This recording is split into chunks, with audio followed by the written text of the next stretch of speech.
right, from the FBI as we head into the busy July 4th weekend. Every year there are jitters, but this year, with conflict in the Middle East and recent lone wolf attacks, there is added urgency, with authorities getting specific about which cities are most at risk, especially during gatherings to watch fireworks. Stephen Fabian reports. A warning today for the entire nation. Stay alert this July 4th. A bulletin from Homeland Security warns we are in a heightened threat environment after last month's bombing of Iranian nuclear sites. Iranian extremists are said to be hell-bent on revenge. Iran's top cleric has even issued a fatwa, or death warrant, against President Trump.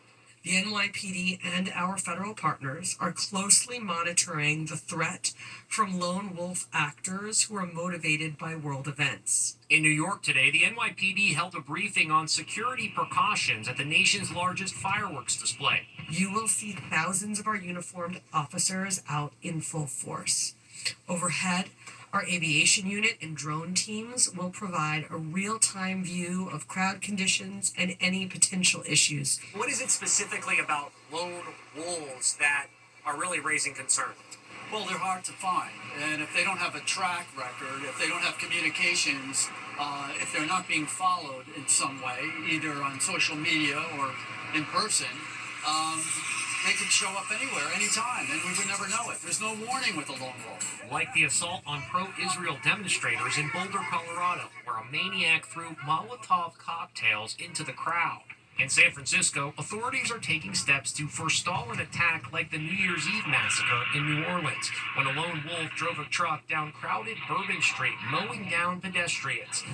President Trump is honoring the B-2 pilots who carried out the strike on Iran with an invitation to the 4th of July party at the White House. The celebrations in our nation's capital will include a flyover of B-2 stealth bombers.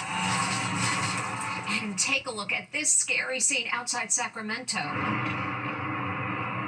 It's a massive explosion at a fireworks warehouse getting ready for the July 4th rush, leading to a massive fire with flames spreading 78 acres. In the thick smoke, you can see fireworks shooting off into the sky. Authorities revealed today there are 7 people who are unaccounted for. An investigation is underway to determine how the fireworks ignited.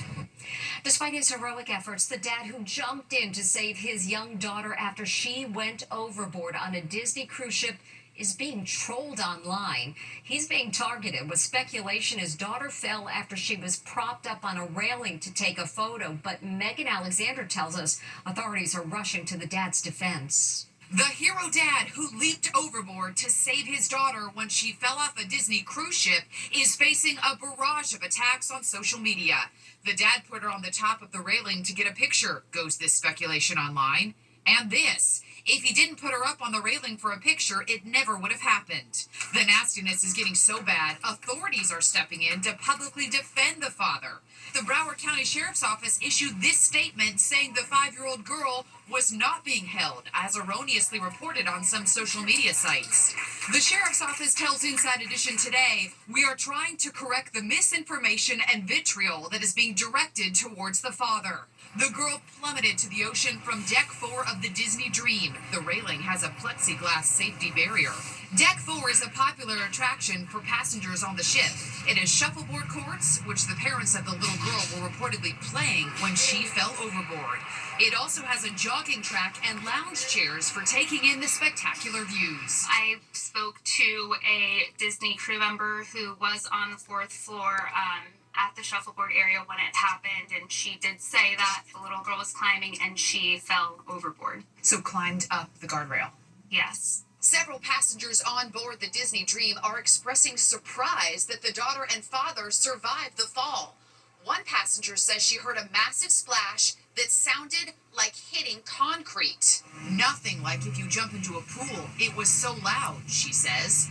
Others are taking to social media with a stark reminder for all parents. Keep an eye on your kids. Watch your children and watch them closely. The Sheriff's Office has also said there doesn't appear to be anything suspicious about what happened. And this is not what you want to see before the busy holiday weekend. A plane forced to make an emergency landing with passengers having to evacuate onto the wing. Passengers evacuate a United Airlines flight. after an emergency landing where they were told to brace for impact. Firefighters helped them off the wings of the 70-seater jet. Thank you. It had just left St. Louis on its way to Chicago when an alert about potential smoke in the lavatory forced them back to the airport. No injuries were reported, and the airline says they arranged for a different aircraft to take the passengers to Chicago.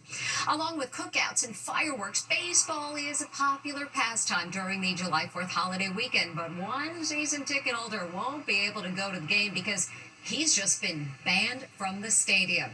Now he's speaking with Allison Hall about why he is causing a commotion at the ballpark. He's being called the home run thief after reaching out to catch fly ball after fly ball.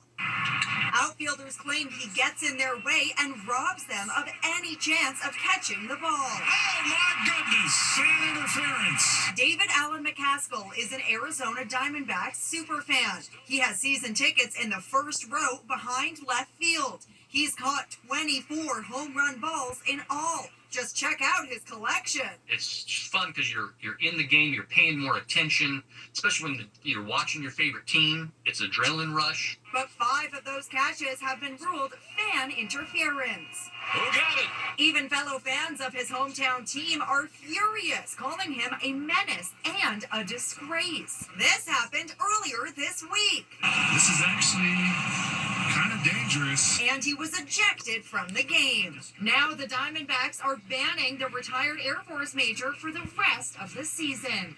What was your reaction to that? It was kind of a punch in the gut. I would never purposely interfere.